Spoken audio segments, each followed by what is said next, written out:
Hi friends. இன்றைக்கி மதியம் வீட்டில் பீட்ரூட் பொரியல் செஞ்சாங்க. அதில் கொஞ்சம் இப்போ மீந்துச்சு.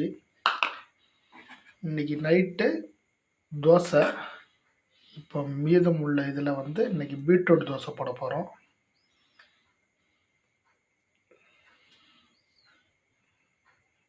அவ்வளோதான். அப்படியே நல்லா மிக்ஸ் பண்ணி தோசைகளில் போட்டு எடுத்ததுக்கப்புறம் உங்களுக்கு காமிக்கிறேன். இப்போ நல்லா மிக்ஸ் பண்ணியாச்சு. பார்த்தாலே தெரியும் கலர் மாறி இருக்கிறது. இப்போ அப்படியே தோசைகளில் ஊற்றலாம். தோசைகளில் ஊற்றியாச்சு.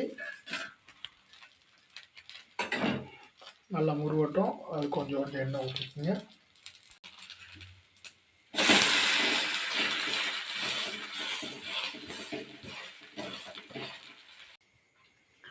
பீட்ரூட் தோசை ரெடி ஆகிட்டு அதுக்கு கறி குழம்பு வச்சு சாப்பிட போகிறோம்.